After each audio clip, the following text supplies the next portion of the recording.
Hello दोस्तों, नमस्कार, good morning, जय हिंद। आप सभी का स्वागत है मोबाइल पाठशाला के यूट्यूब चैनल पे। जीडी की जितने बच्चे तैयारी कर रहे हैं उन सभी के लिए बहुत ही बेहतरीन अब चीजें आ गई हैं, क्योंकि आपने कॉन्सेप्ट पूरी तरह से पढ़ लिया है। सारी चीजें आपके पॉकेट में है, जेब में है। एक एक मतलब कि डिजीज यानी कि बीमारी यानी कि रोग की दवाई हमने आपको एक एक क्लासों में बिल्कुल बेहतरीन तरीके से उपलब्ध करवा दिया है। अब आपको करना क्या है भाई? अब आपको करना यह है कि उन चीजों को इंप्लीमेंट कैसे करना है, ये आपकी जिम्मेदारी है। समझ रहे हैं मेरी बात को? तो फटाफट से सभी लोग सेशन को लाइक शेयर कर दीजिए, ठीक है। इसके बाद मैं स्टार्ट करता हूं आज का सेशन, आज का सवाल। आज के जितने भी सवाल हमारे पास हैं वो फटाफट से आप सभी लोग आ जाइए लाइव, ठीक है। ठीक हो भाई, आ जाओ। स्टार्ट करते हैं मोटिवेशन कोट के साथ। अपने सपनों को सफल बनाने के लिए बातों से नहीं, रातों से लड़ना पड़ता है। बातों से वो लड़ते हैं जो बातूनी होते हैं। जरूरी नहीं है कि आप बातों से लड़े, और जरूरी ये नहीं है कि आप हमसे ये एक्सपेक्ट करें कि सर जी नाच कूद के दिखाएंगे। ऐसा कुछ भी नहीं होने वाला है। मैं सिर्फ टीचर हूं तो पढ़ा के दिखाऊंगा, बाकी कुछ भी नहीं है। देखो, आज ये मॉक टेस्ट है, तो मॉक टेस्ट में हम सवाल को बहुत फास्ट करेंगे, बहुत तेजी से के साथ करेंगे, ठीक है। और कोशिश ये करेंगे कि विद इन 20 मिनट हम इन सवालों को कर ले। 2400 की राशि पर 20 मार्च 2019 से ये कह रहा है, इतनी वर्ष तक आपसे पूछ रहा है कि साधारण ब्याज क्या होगा। बेटा, साधारण ब्याज पूछा है, ब्याज पूछा है, ब्याज नहीं है, ब्याज है। क्या पूछा है? ब्याज। समझ रहे हैं? तो ब्याज पूछा है, तो ब्याज निकालेंगे। आप जरा ध्यान से देखना, मेरी बात सुनना। आपको कुल मिला के 73 डेज का ही निकालना है। आप अगर देखेंगे तो पाएंगे 73 डेज का ही निकालना है। कितने का भाई? 73 डेज का। बस समझ रहे? सिर्फ 73 डेज का। तो ये हो गया 2400 गुणा 73 डेज। इसको साल में बदलेंगे तो 365, 365, 360, 365, 365 और गुणा। भाई यही रहेगा। अब इसको तो आप मिक्स में चेंज कर लो, मिक्स है तो प्रॉपर में कर लो। 6 दूना 12 और 13, ठीक है। आप करोगे इसको तो ये जस्ट 5 आएगा। तो 5 दूना 10, ये हो गया कट के। 13 से गुणा कर दो। तो 13 से गुणा करोगे 20 मार्च। अच्छा, गुणा 100 भी तो होगा, बटा 100 भी होगा। बटा 100 हम भूल गए हैं, तो बटा 100 को भी हम कर लेंगे। तो 13 25 65 के 5 अप्रोक्सीमेट निकालना, बाकी कुछ नहीं करना। 13 25 13 चौके 52 के 2 हो गया। 13 दूना 26, 26 और 5 कितना होता है सर? 31। तो 31 रुपए 20 पैसा आ रहा है, तो 30 पे आप टिक लगा सकते हो, कोई डाउट नहीं है। अगले पे चलते हैं। नेक्स्ट, दो संख्याओं का लघुत्तम यानी कि एलसीएम कितना है मेरे दोस्त? एलसीएम महत्तम समापवर्त यानी एचसीएफ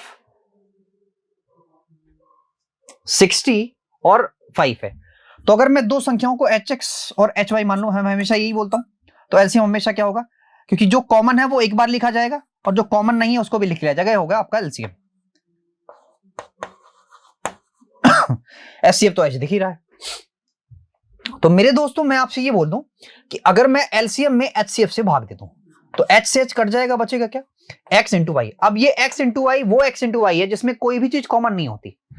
अब देखो भाई, 60 में अगर मैं 5 से डिवाइड करूंगा तो आएगा कितना? 12। इन दोनों में, इन दो के ऐसे फैक्टर करो कि जिसमें कोई भी चीज कॉमन ना आए। तो 4 गुणा 3 यानी 1 4 दूसरा 3, 1 4 दूसरा 3। आपसे कह रहा है यदि एक संख्या को 2 से विभाजित किया जाता है तो शेषफल भागफल 10 आता है। ठीक है, कुछ नहीं भाई साहब, 5 चौका 20 कर लो, ठीक है, और 5 या 15 कर लो। इसको 2 से डिवाइड करोगे तो भागफल 10 आएगा। तो आपसे पूछ रहा है तो दूसरी संख्या क्या होगी? बेटा, दूसरी संख्या आपको क्या दिख रही है? 15 तो दिख रही है। एकदम सिंपल करना है। ये चीजें स्टेटमेंट ना भी होता तो भी आप सवाल को कर लेते, ठीक है। आए बस समझ में। अगला सवाल, ये बड़ा ही सिंपल सवाल है, बहुत इजी सवाल है। मैं कोशिश ये करूंगा कि इसको शॉर्ट्स में भी डलवा दूं, ठीक है। तो आप जानते हैं, इसको आप लिख सकते हो 1/3 माइनस 1/4। समझ रहे हो? क्योंकि जब इसको सॉल्व करोगे तो 3 चौके 12 वही होगा। 3 गुणा 4, 4 माइनस 3 1 आएगा, प्लस 1/4 माइनस 1/5। ऐसे डॉट डॉट करके आगे जाएगा सर, और आएगा 1/20 माइनस 1/21। तो समझिए मेरी बात, इस वाली चीज से ये वाला कट जा रहा है, इस वाली चीज से आगे वाला कटेगा। इसका मतलब ये कोई आगे वाली चीज जिससे कट जाएगी, ये वाला बच जाएगा। तो यहां पे 3 है, यहां पे कितना है? 21 है। यहां पे 7 7 का मल्टीप्लाई कर दो, माइनस है तो बचेगा 6/21। काट दोगे, आएगा 2/7। तो जहां पे भी 2/7 है वहां पे उत्तर मारो। मैंने कहा ना, फटाफट करिए, टाइम नहीं लगना चाहिए। किसी धनराशि पर 8% वार्षिक ब्याज की दर से 2 वर्षों में प्राप्त साधारण ब्याज और चक्रवृद्धि ब्याज के रूप में चक्रवृद्धि ब्याज के अंतर आपको अंतर दे दिया है। तो मेरी बात ध्यान से सुनिएगा, 2 साल का चक्रवृद्धि ब्याज मैंने आपको निकालना बताया है कैसे, 2a.a स्केयर समझ रहे, ये हो जाएगा 64, ये हो जाएगा 8 दूना 16। और 2 साल का साधारण ब्याज क्या होता है तो आप जानते हैं, ये RT होता है। R का मतलब 2 है, सॉरी R का मतलब 8 है, T का मतलब 2 है, तो 8 दूना 16। कह रहा बेटा इन्हीं दोनों का अंतर दिया हुआ है, साधारण ब्याज और चक्रवृद्धि ब्याज इन दोनों का अंतर दिया हुआ है, यानी कि पॉइंट का 64%, पॉइंट का 64% दे दिया दोस्त, कितना 16 इतने के। आप डेसिमल हटाना चाहते हैं तो आप एक काम करो यहां से भी डेसिमल हटा लो, यहां से भी डेसिमल हटा लो, दोनों जगह से डेसिमल हटेगा। अब जरा ध्यान से देखो, मैं क्या करूं, 64 से काटूं, 64 से नहीं कटेगा ना, कितना करो भाई, 4 से काटो या 16 से काटो, 16 कम, हाँ 16 से कट जाएगा, 16 चौके 64 हुआ 4%, 16 कम 16 हुआ, 16 25 80 हुआ 105। अब हमें चाहिए 100%, तो यहां 20 का गुणा कर लो, है ना, सॉरी 25 का कर लो, तो 25 चौका 100% हो जाएगा, 25 चौका 100%। अबे यार रुक जा, 100%, तो इधर भी 25 का करना पड़ेगा, तो 25 पंजे होता है 125 के, 25 हो गया, कैरी हो गया 25 से कम 25 और 1 26, 26 25, 26 25 आपका उत्तर है, ये देखो ये वाला उत्तर है ना। अगला सवाल देखो, कह रहा किसी कक्षा के 15 छात्रों की औसत आयु 14 वर्ष है, इनमें से 6 छात्र की औसत आयु 15 वर्ष है, 8 अन्य की औसत आयु कितनी है, 13 वर्ष है, तो 15वीं की आयु बतानी है आपको, 15वीं की आयु बतानी है। आप इसके काम करो, रेशियो वाले मेथड से कर दो, बहुत आसान है। कह रहा है कि 6 छात्र की आयु, ठीक है, और 8 छात्र की आयु, जब आप इनका रेशियो लेंगे तो आएगा 3:4 के। कह रहा है कि 6 वाले का 15 साल था और 8 वाले का था 13 साल, 8 वाले का 13 साल, ठीक है, तो 8 से 14 ही तो हुआ, अभी गड़बड़ हो जाएगा ना, ये इससे नहीं कर पाएंगे, ठीक है, अब बात आई समझ में, इससे हम नहीं कर सकते। सुनो मेरी बात ध्यान से, 15 गुणा ये कर दो, तो 15 गुणा 14 कितना हो जाएगा, 14 25 70 7 हो गया, और 7 या 21 यानी कि 210, समझ रहे हैं, 210, ठीक। कह रहा है 6 छात्रों की औसत आयु कितनी है, 15, तो 15 छक्का 90 हो जाएगा, 8 का तो 13 बटे होता है 104, ठीक है भाई, तो 90 घटाया तो आप जानते हैं यहां आएगा 120, और 120 104 से कितना ज्यादा है, 16 वर्ष, तो 15 की उम्र कितनी हो जाएगी, 16, मतलब इन दोनों को जोड़ लेना, इन दोनों को, सुनो मेरी बात ध्यान से, ये माइनस है, ये माइनस है, और ये प्लस है, तो आएगा 16 आंसर, बस इतना ही काम करना है। नेक्स्ट, वह अनुपात ज्ञात कीजिए जिससे दोनों पदों का अंतर 15 है और 4/7 प्राप्त होते हैं। बेटा 4/7 प्राप्त होने का यही मतलब है कि यार सिंपल सी बात है, आप इसको छोड़ो, मारो गोली, आप यहां देख लो, दोनों पदों का अंतर 45 होना चाहिए, तो क्या यहां 45 है, बिल्कुल है, क्या यहां 45 है, 35 और 45, और दूसरी चीज ये भी देखनी है कि 4 और 7 आना चाहिए, तो क्या ये 7 का मल्टीपल है, नहीं है, क्या ये 7 का मल्टीपल है, ये वाला 7 का मल्टीपल है, नहीं है, ये है क्या 7 1 7 2, ये भी नहीं है, एक ही है, खत्म करो कहानी, नीचे वाले सबने आंसर निकाल लिया। एक ईंट की माप इतनी है, इतनी मोटी ऊंची दीवार है, आपसे कह रहा है ईंट कितने लगेंगे, बेटा इसी में से आप इसको भाग दे दो, यानी कि दीवार का आयतन निकालो, यानी कि 2100 1200 36, ये सेंटीमीटर सेंटीमीटर, यानी कि मीटर वाले को मैंने सेंटीमीटर में चेंज कर लिया, सेंटीमीटर वालों को रहने दिया, 28 गुणा 18 गुणा 6, तो आप देखो तो 18 दूना 36 होता है, ठीक है, और 12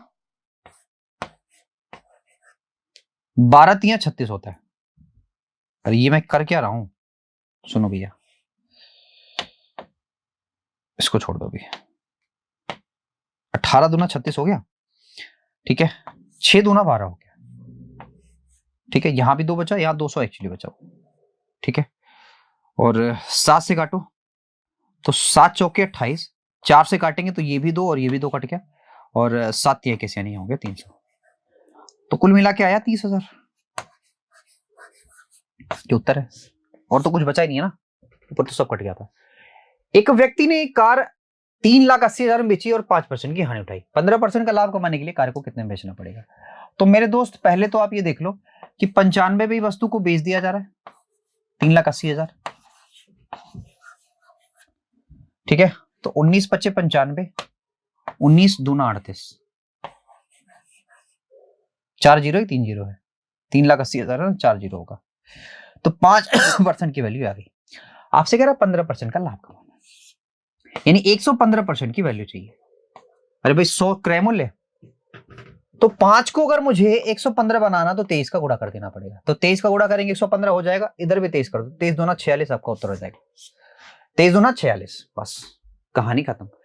एक कार पहले 272 किलोमीटर की दूरी 40 किलोमीटर पर घंटे की चाल से और अगले 85 किलोमीटर की दूरी 50 किलोमीटर पर घंटे औसत चाल से पूरी करने के लिए औसत चाल क्या होगी? तो मेरे दोस्त इसमें कुछ हमें करना नहीं है, हमें इसमें सिर्फ टाइम निकाल देना है, ठीक है। टाइम निकालना सबसे पहले फटाफट, तो आप करेंगे 372, सॉरी 272, 272 272 बटा 40 गुणे 5 यहां कर दो, ठीक है, सॉरी 18 यहां कर दो, 5 यहां कर दो, 5/18 होता ना, मैं भी क्या कर रहा हूं,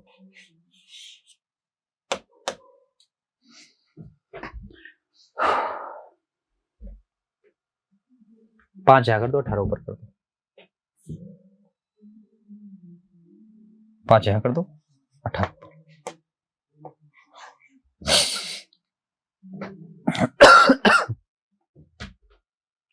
ठीक, ये टाइम हो जाएगा। ऐसे यहां का टाइम निकालेंगे हम, तो 85 तो किलोमीटर हो चुका है ना, और आपको करना 50 किलोमीटर पर घंटे के हिसाब से, तो 50 से भाग देंगे, पूरा 5/18, इन दोनों को जोड़ के आप इन दोनों को जोड़ से भाग देंगे, मतलब ये आपका टाइम आ गया, यह भी आपका टाइम आ जाएगा, इन दोनों को आप जोड़ेंगे भाग दे देंगे, आंसर आएगा। आप ये करेंगे, इसमें कोई बहुत ज्यादा वो नहीं है। कहता मोहन रमेश से 50% अधिक कुशल है, तो इसका मतलब सीधा है कि मोहन हो गया और रमेश हो गया, तो रमेश अगर 1 होगा सॉरी रमेश अगर 100 होगा तो ये 150 होगा, इसका मतलब इनकी इफिशियंसी का जो रेशियो हो गया 3 और 2 का, 3 और 2 का, 3 और 2 का हो गया, ठीक है जी। आपसे कह रहा है कि दोनों मिलकर 15 दिन में, तो 5 क्षमता से 15 काम को खत्म किया था, सॉरी 5 क्षमता से 15 दिन में काम खत्म किया था, इसका मतलब 75 काम था ऑलरेडी। कह रहा है कि मोहन द्वारा अकेले, तो भैया मोहन अकेले 3 क्षमता से काम पूरा कर रहा है, तो 25 दिन में काम खत्म होगा। देखो ये वाला सवाल, ये वाला उत्तर। अगला है, कह रहा है कि 95 रुपए की धनराशि 2 वर्षों में 8% अर्धवार्षिक रूप से चक्रवृद्धि वाले ब्याज।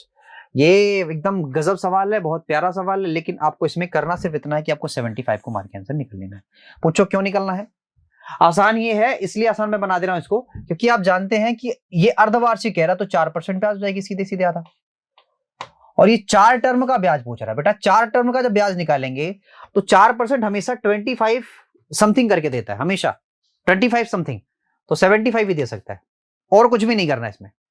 एक वस्तु का अंकित मूल्य 400, दुकानदार 2515 दोहरी छूट देता, वस्तु को कितने में बेचेगा? तो 400 की चीज है, 25 की छूट दिया, 25 का फ्रैक्शन बना लो अगर, या ऐसे ही कर लो, 25 की छूट दिया, इसका मतलब 75 में बेचा बटा 100। अगला क्या था दोस्त? अगला ये था 15, यानी कि 85 में बेचा होगा अगर 100 पे अगर खरीदा था, तो ये तो गया, ठीक है।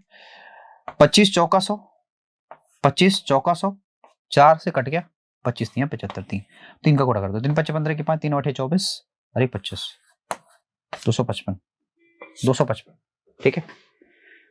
दो धनात्मक संख्याओं का अनुपात ये है, इनके धर्मों नहीं वर्गो है, वर्गो होगा, वर्गो, इनके वर्गो, इनके वर्गो,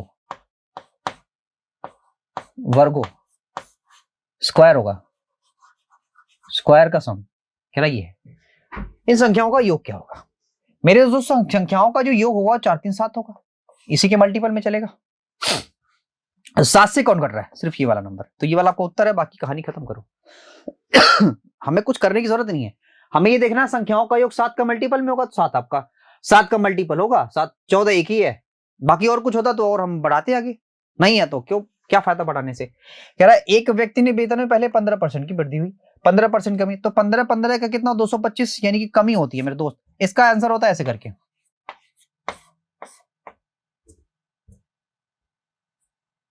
ये आपका उत्तर होता है। माइनस का मतलब हमेशा कमी होगी, तो वृद्धि वाले तो काट लो। 15 का स्क्वायर कितना होता? 225, यहां डेसिमल लगा, बस खत्म। ओए दो शंकु की ऊंचाई ये है बेटा, ये तो अब मैंने आपको बताया है। त्रिज्याओं का अनुपात वो है, आयतन का अनुपात। मैंने कहा था ना कि त्रिज्याओं का स्क्वायर कर लेना, तो 1 का स्क्वायर 1 हुआ, 2 का स्क्वायर 4 हुआ, और गुणा ऊंचाइयों का गुणा कर लेना 2 और गुणा 1, तो 2 से 2 कट गया, 1 अनुपात 2 आपको उत्तर आ गया। बताओ कितने सेकंड का सवाल है ये? मात्र 2 सेकंड का। पढ़े होंगे तो जानेंगे, नहीं पढ़े होंगे तो गड़बड़ काम है।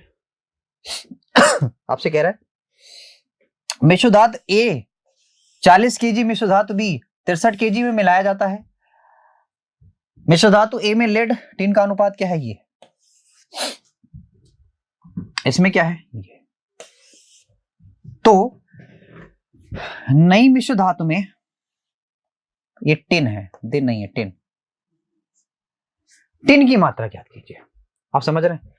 तो आप यहीं से टिन निकाल लीजिए ना, क्या फायदा, क्या मतलब आई मीन टेंशन लेने की क्यों जरूरत है। देखो 3 2 5 होगा, तो 5 बराबर हो जाएगा 40 के। यहां पे टिन की मात्रा क्या दोस्तों? ये 3 वाली, तो 3 यूनिट की वैल्यू कितनी होगी? 8 या 24 के। आप समझ रहे हैं ना, 5 यूनिट की वैल्यू 5 8 40, तो 3 की वैल्यू 8 या 24 के। अब यहां जाओ, 7 यूनिट की वैल्यू हो जाएगी टोटल 63 के, तो हमें 5 यूनिट की वैल्यू चाहिए, तो 7 9 63, 9 5 45, ठीक है जी। तो 45 और 24 को जोड़ लो। नई मिश्र धातु में टिन की मात्रा। ऑप्शन में दिक्कत है भाई, मैंने बोल दिया तो बोल दिया। अच्छा ये यहां पे देखो, ये थोड़ा सा गड़बड़ है। यहां पे लेड टिन दिया हुआ है, मैं एक सेकंड इसको क्लियर करता हूं। ये 2 यूनिट वाली वैल्यू क्या है? टिन की है, तो 9 दूना 18 होगा, तो 18 और 24 को जोड़ेंगे, 8 4 12 यानी कि 42 आपका उत्तर होगा, ठीक है भाई। अगला, दो धनात्मक संख्या x और y का अंतर जो है 350 है। x का 9.5%, y का दिस बराबर है ये, तो x प्लस y का योग बताना है। कुछ नहीं करना मेरे दोस्त, आप देखो जरा x अपॉन y कर दो, ठीक है। तो y का ये 16.5 था, जगह 9.5, 5 से काटोगे, ये डेसिमल से डेसिमल हट जाएगा, 5 से काटोगे तो 19 19 25 95 होता है, ठीक है। 5 से काटोगे तो 5 3 15, 5 3 15 33 हो गया, ठीक है जी। इन दोनों का जो सम आएगा वो देखो, सम ही यहां से देख लो, कैरी कर लो। अगर सम मेरा मिल जाता तो कहानी खत्म हो जाती है। 9 4 12 9 3 12। पहले इनका डिफरेंस देखो, तो भैया डिफरेंस कितना आया? 14 के, 14 बराबर कितना हुआ? 350 के, है ना भाई। अरे ये मैं कह रहा हूं पहली संख्या 33, दूसरी 19 है, तो दोनों का डिफरेंस कितना आया? 14, तो 14 से काटेंगे, 14 दूना 28 है जी, और 14 25 70, 25 हुआ।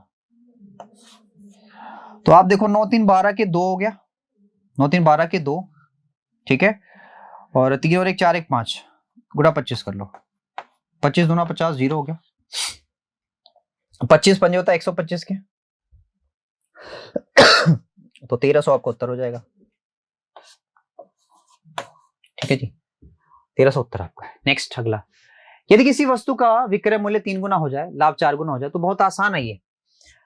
आप जानते हैं पहले आप विक्रय मूल्य अगर विक्रय मूल्य अगर 2 करोगे, ठीक है, तो सिंपल सी बात है, फिर आपका सीपी 1 रहा होगा, आपका प्रॉफिट भी 1 ही रहा होगा, ठीक है। ये ऐसा करके कह रहा है कि विक्रय मूल्य 3 गुना से 4 गुना। अच्छा देखो भाई, आओ जरा यहां से, ये कह रहा है कि ये आपका एसपी है, कह रहा है कि 3 से 4 गुना कर दिया जाता है। ठीक है, तो प्रॉफिट अगर 1 रहा हो और ये 2 रहा हो तो सिंपल सी बात है ये 2 ही रहेगा, क्योंकि आपको सीपी तो चेंज ही नहीं होगा, तो प्रॉफिट हमारा बढ़ जाएगा। तो आपसे कह रहा है उस पर लाभ कितना प्राप्त हुआ, तो बेटा लाभ देखो सीधे सीधे 200%, मतलब आई मीन 100% बढ़ जाएगा, सीधे सीधे 100%। 1 से 2 का मतलब सीधे सीधे 100% बढ़ रहा है। दो धनात्मक संख्याओं का अनुपात ये है, आपसे कह रहा है कि उनका महत्तम एचसीएफ नहीं हो सकता, तो बेटा एचसीएफ क्या होगा, तो जो भी एचसीएफ होगा तो धनात्मक संख्याओं का अनुपात ये है, तो उसका एचसीएफ अरे ये गड़बड़ है, एचसीएफ यहां पे नहीं दिया हुआ है, यहां पे क्वेश्चन इनकरेक्ट है, इनकरेक्ट है भाई क्वेश्चन। ठीक है, तो इसको अगले में देखेंगे। नेक्स्ट ये कह रहा है, आपसे कह रहा है इनका औसत याद करना, तो बेटा ये आपके लिए होमवर्क है, होमवर्क ले लो। ठीक है, और याद रखो ये जितनी भी चीजें बताई जा रही है सुपर फास्ट तरीके से है, सुपर फास्ट तरीके से। अगर आपने ये काम कर लिया है तो मैं कह रहा हूं ना कि 12 प्लस क्वेश्चन आपके फंस सकते हैं, 12 प्लस क्वेश्चन। ठीक है, आज के लिए इतना ही। Thank you very much, bye bye, take care.